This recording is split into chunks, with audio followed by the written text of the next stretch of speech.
बंदी छोड़ सतगुरु रामपाल जी महाराज जी की जय हो। परमपिता परमेश्वर जी की सभी प्यारी आत्माओं को मुझ पवन दास का सत्साहिब। पुण्यात्माओं, आज लाइव शंका समाधान का दूसरा दिन है, संडे है। और बंदी छोड़ सतगुरु रामपाल जी महाराज जी की विशेष दया से, उनकी विशेष कृपा से, मेहर से लगातार शंका समाधान के सभी जो प्रोग्राम हैं वो अनवरत चलते आ रहे हैं। और परमात्मा की विशेष रजा से भगत समाज की कई तरह की शंकाओं का समाधान हो रहा है। आज जैसा कि कल परमात्मा ने शनिवार को बुलवाया था कि आज का शंका समाधान के प्रोग्राम का जो विषय होगा वो सतगुरु रामपाल जी महाराज जी के द्वारा दी जाने वाली जो सत भक्ति है, उस सत भक्ति में जो पांचों यज्ञ हैं और उसके विपरीत अन्य कई प्रकार की जो क्रियाएं हैं भक्ति मार्ग की, उन सब के विषय में परमात्मा सहसबूत खुलासा करवाएंगे।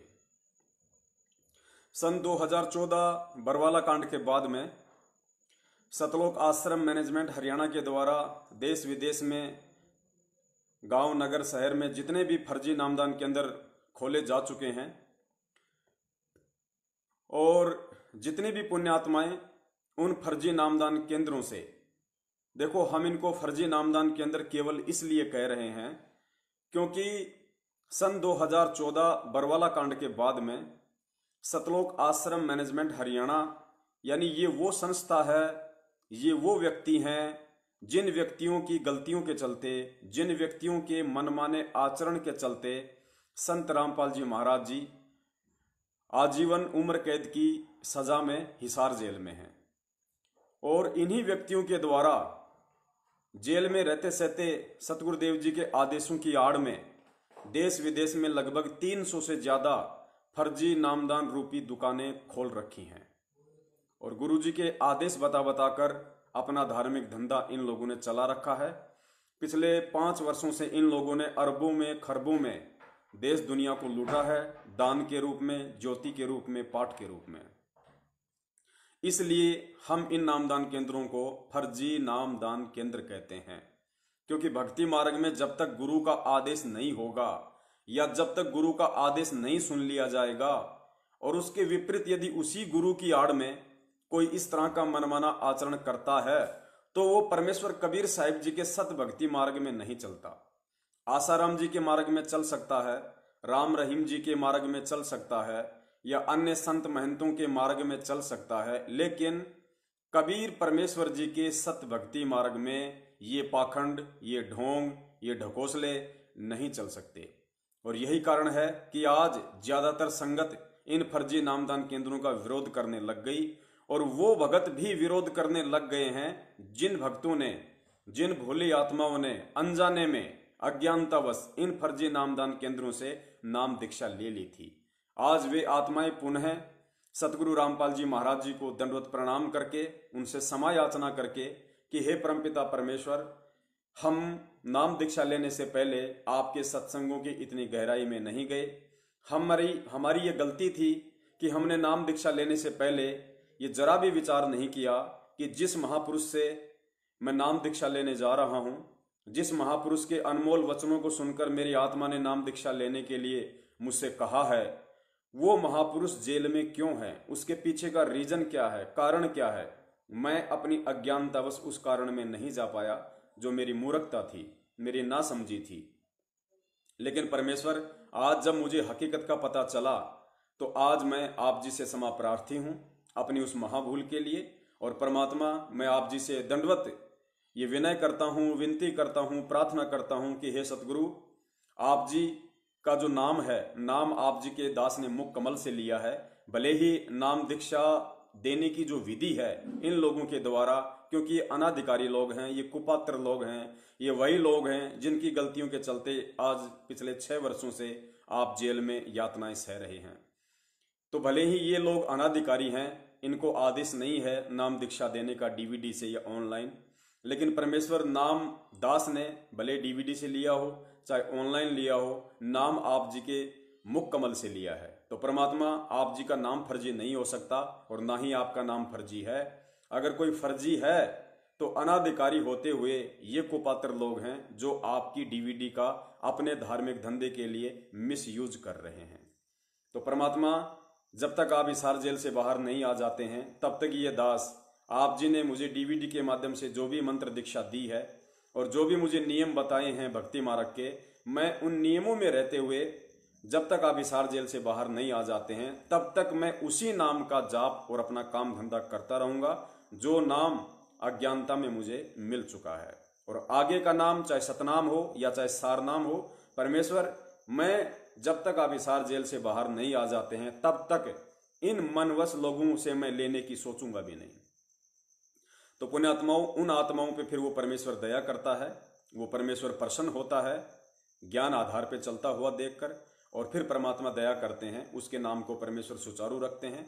उस पुण्यात्माओं को फिर उसके भाव, श्रद्धा और विश्वास के बलबूते पर उसे वो सभी लाभ भक्ति मार्ग के परमेश्वर देते हैं जो लाभ भक्ति मार्ग के एक मर्यादित उपदेशी भगत को परमेश्वर दिया करते हैं और दे रहे हैं।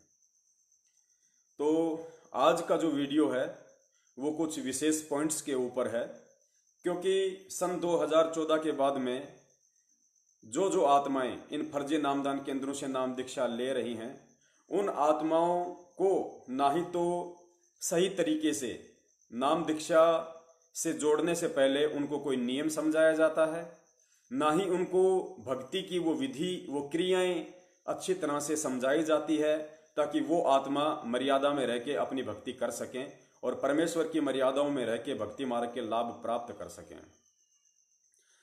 ये सर्वविदित है और दास के पास तो इतने फोन आते हैं उन आत्माओं के जो 2014 के बाद नाम दीक्षित है। बेचारे रोते हैं कि भगत जी सतनाम तक मिल गया, कोई भी मर्यादा हम तोड़ नहीं रहे, फिर भी भगत जी घर में अमंगल क्यों है, काम धंधे में कोई बरकत क्यों नहीं है, शरीर में कोई राहत क्यों नहीं है। कहते हैं परमात्मा तो कोडी को शरीर देता है, बांझ को पुत्र देता है, निर्धन को माया देता है। भगत जी हमारे ऊपर तो और भी ज्यादा संकट खड़े हो गए हैं, हम क्या करें, हमारा मार्गदर्शन करें भगत जी। हम भक्ति भी कर रहे हैं, नियम भी निभा रहे हैं। तो उन आत्माओं से दास का निवेदन है कि भले आप नियम भी निभा रहे हैं, आप जी मर्यादा में भी हैं, उन मंत्रों का जाप भी कर रहे हैं, लेकिन सबसे बड़ी गलती आप लोगों से जो हो चुकी है वो ये है कि आपने अनाधिकारी और कुपात्र लोगों से नाम दीक्षा ली है और आप जी विश्वास और श्रद्धा के साथ में मंत्र भी जाप कर रहे हैं। और इस बात की 100% ये गारंटी है, भले आपने डीवीडी से नाम दीक्षा ले ली अनजाने में और उसके बाद आप जी मर्यादा में रह के अपना मंत्र जाप कर रहे हैं, अपनी आरती कर रहे हैं, सुमरण कर रहे हैं, सत्संग सुन रहे हैं, आपको अवश्य लाभ मिलेगा, क्योंकि ये इस नाम का गुण है। परमात्मा ने इस नाम के अंदर एक मेरिट डाल रखा है, एक गुण डाल रखा है, आपको अवश्य लाभ मिलेगा। लेकिन उस समय आपको वो सारे लाभ मिलना बंद हो जाएंगे। ये मंत्र और ये भक्ति करते करते भी, ये श्रद्धा और विश्वास को बरकरार रखते हुए भी एक स्थिति ऐसी आएगी, उसके बाद आपको सारे लाभ मिलना बंद हो जाएंगे। और वो स्थिति क्या है कि नाम दीक्षा लेने के बाद जब भी आप इनके फर्जी नामदान केंद्रों पे जाएंगे और आप अज्ञानता में इनके वहां पे रखी दान पेटी में, दान पात्र में यदि आपने 1 रुपया भी डाल दिया और यदि आपको कोई प्रॉब्लम हुई, आपने प्रार्थना लगवाई और इन्होंने ज्योतिया पाठ का आदेश दिया, और यदि आपने गलती से इन फर्जी नामदान केंद्रों पर बैठे कुपात्रों के हाथों में 1 रुपया भी यदि आपने ज्योति पाठ के नाम पे दे दिया, किसी किस्त के रूप में दे दिया, निश्चित तौर पे पुण्यात्माओं ये 100% सत्य मान लेना, उसी दिन से वही भक्ति करते करते, वही मंत्र जाप करते करते, वही सत्संग सुनते सुनते, उसी दृढ़ विश्वास और आस्था के बरकरार रहते हुए भी परमेश्वर आपको लाभ नहीं देगा। क्योंकि इन मनवश लोगों को, इन कुपात्रों को, इन ठगों को जब आपने वो पैसा दिया, उसी समय आपको वो सारे लाभ मिलना बंद हो जाएंगे, क्योंकि आपने कुपात्रों को दान दे दिया परमात्मा के विधान के जो खिलाफ है। यानी सतगुरु का विधान है कि गुरु बिन माला फेरते, गुरु बिन देते दान, गुरु बिन दोनों निष्फल है, चाहे पूछो वेद पुराण, और गुरु बिन होम यज्ञ जो साधे और मन 10 पातक लागे।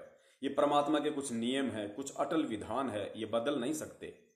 तो आपने सारी क्रिया सुचारू रूप से करते करते भी अपनी अज्ञानता वश जिस दिन आपने इनकी झोली में 2 रुपए भी दान के रूप में डाल दिए, उसी दिन से परमात्मा अपने विधान अनुसार आप जी से दूर हट जाएगा। ये ऑटोमेटिक सिस्टम है। आप ये नहीं कह सकते कि मुझे पता नहीं था। पता क्यों नहीं था भाई? आपको पता करके परमात्मा से जुड़ना चाहिए था। पता करने का तरीका है सत्संग सुनना। किसने कहा कि आप 1-2 दिन के सत्संग सुन के ही आप जी नाम दीक्षा ले लो? परमेश्वर ने कहा कि 2 महीने, कम से कम 3 महीने, 6 महीने, जब तक आपको अच्छे से ज्ञान समझ में ना आ जाए, गुरु भगवान और भक्ति पे पूर्ण विश्वास ना हो जाए, आपका मन इस भक्ति मार्ग से जुड़ने के बाद तनिक भी विचलित ना हो, जब तक इस तरह की सारी शंकाओं का निवारण सत्संग सुनते सुनते आप जी का ना हो जाए, तब तक आप जी को नाम दीक्षा नहीं लेनी चाहिए। तो आप ये नहीं कह सकते कि परमात्मा मुझे तो पता नहीं था कि इन लोगों को दान देने से फिर मेरे ऊपर आपत्तियां शुरू हो जाएंगी। परमात्मा ने तो भाई सन 1994 से ही ये बातें बताना शुरू कर दी थी कि गुरु बिन माला फेरते, गुरु बिन देते दान, गुरु बिन दोनों निष्फल है, चाहे पूछो वेद पुराण। अब गलती हमारी ना समझी की है, तो उसके परिणाम भी हमने स्वतः ही भोगने पड़ेंगे।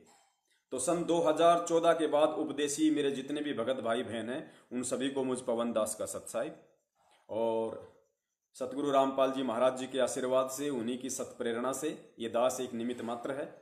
और आप जी को आज जो संदेशा दिया जाएगा वो आपके लिए एक तरह से संजीवनी बूटी होगी, क्योंकि पुण्यात्माओं अभी तक आप जी को कुछ भी नहीं बताया गया होगा। कुछ भी ऐसे ऐसे फोन आते हैं, लोग कहते हैं भगत जी लॉकडाउन में मुझे ऑनलाइन नाम दीक्षा दी गई और नाम दीक्षा देने के बाद मुझे वो नियम कार्ड भेजा गया। मुझे जो नियम होते हैं वो पर्चा मुझे बाद में भेजा गया, पहले मुझे नाम दीक्षा दे दी गई। अब बताइए, इतना बड़ा फ्रॉड, इतना बड़ा, अब क्या कहें पुण्यात्माओं, शब्दों की कमी पड़ रही है। इतना बड़ा धोखा उन पुण्यात्माओं के साथ में किया गया है, जबकि परमेश्वर ने कितनी बार सत्संगों में कहा। कल आपने श्यामा बहन का भी इंटरव्यू सुना। गुरुदेव ने कहा कि बेटी हमारी सारी बातें माननी पड़ेंगी, ये जो नियम हैं पहले नियम पढ़ ले अच्छे से, जब तक हमारे नियम नहीं मानेगी मैं नाम दीक्षा नहीं दूंगा। और यहां बिल्कुल विपरीत हो रहा है।